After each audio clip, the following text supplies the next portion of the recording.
कभी कभी प्रश्न उठाना, सवाल पूछना भी बहुत ही अच्छा होता है और सवाल पूछना चाहिए, तर्क करना चाहिए। तो एक बार भगवान श्री राम गुरु वशिष्ठ जी के आश्रम में आपको जिज्ञासा हुई,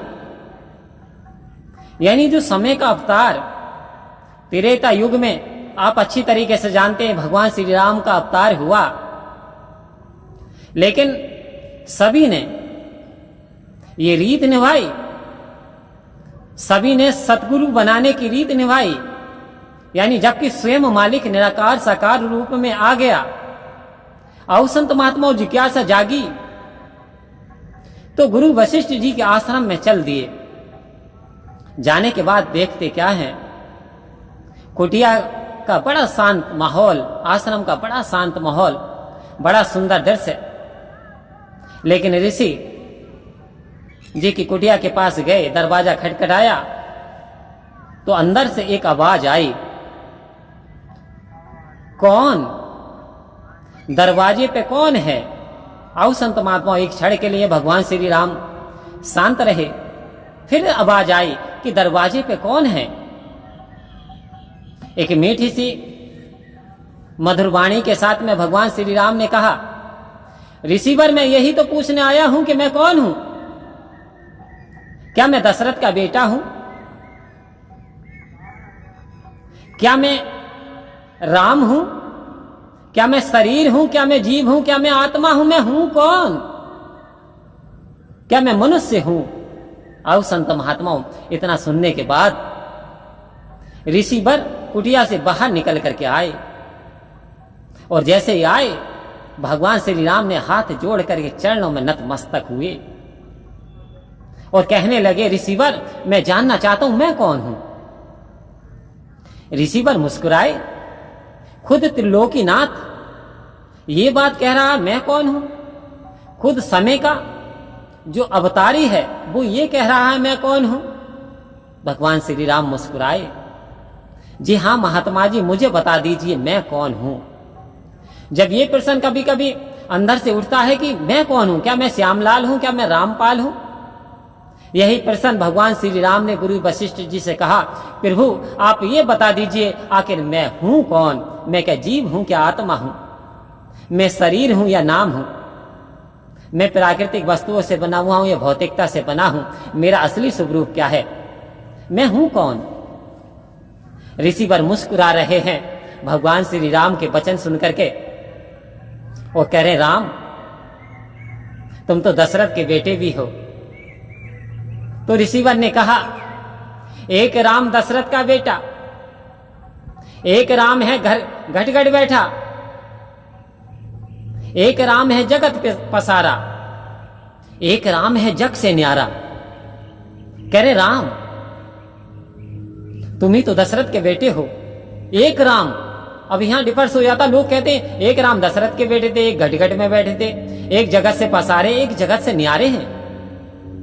कह रहे ना जी ना, राम एक ही है जो कि दशरथ का बेटा भी है, जो कि जग से संसार से न्यारा भी है, जो घट घट वासी भी है।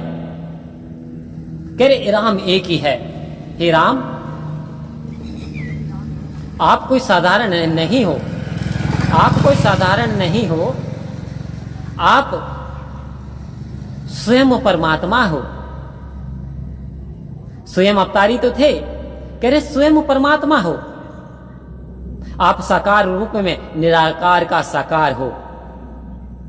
मैं ये शरीर नहीं हूं।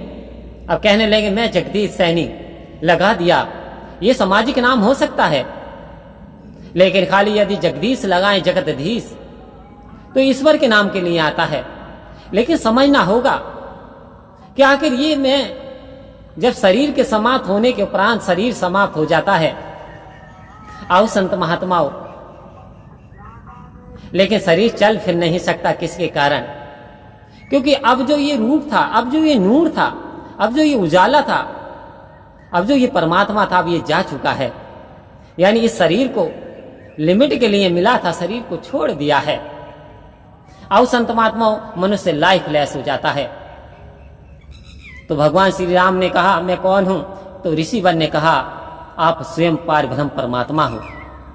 और संत महात्माओं हमें ये जानकारी करनी चाहिए मैं कौन हूं, कहां से आया हूं और कहां जाना है, क्योंकि वो तो स्वयं अवतारी थे, तब भी उन्होंने जानकारी सदगुरु के चरणों में रखी, उन्होंने गुरु बनाई, सतगुरु के समझ नतमस्तक हुए।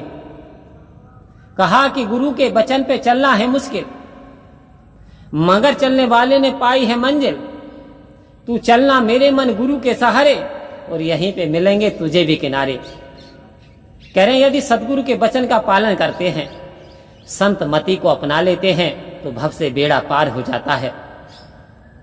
संत महात्माओं यदि कोई व्यक्ति डायरेक्टली समंदर में कूदे तो 99% चांस है डूब जाने के, या फिर इत्यादि कोई जानवर उसे जल का जीव खा सकता है।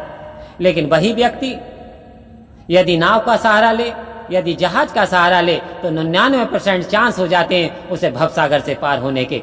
यानी जिस नदी में वो तैर रहा है उसका जहाज समुद्र में, वो अपने मकसद को पा सकता है। आओ संत महात्माओं जब सतगुरु हमारे जीवन में आ जाते हैं, 99% हमारे ये चांस हो जाते हैं कि हम भवसागर से पार हो जाएंगे। लेकिन उसमें भी एक रीजन है, किंतु परंतु है, यदि हमने सतगुरु के वचनों को जीवन में अपनाया। खाली सुनने से बात बनने वाली नहीं, जो सतगुरु का वचन आता है संत महात्माओं, हमें उन्हें अपने जीवन में अपनाना है। ज्ञान कर्म में ढल जाए तो जीवन का श्रृंगार बने।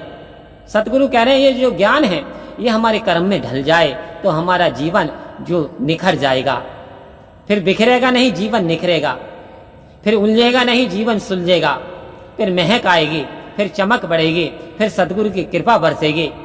आओ संत महात्माओं सतगुरु के वचनों पे चलें, सेवा सत्संग सुमरण ज्यादा से ज्यादा करें तो सतगुरु की असीम कृपा हम पे बरसेगी। परम प्यार से बोलिए धन्यकार जी।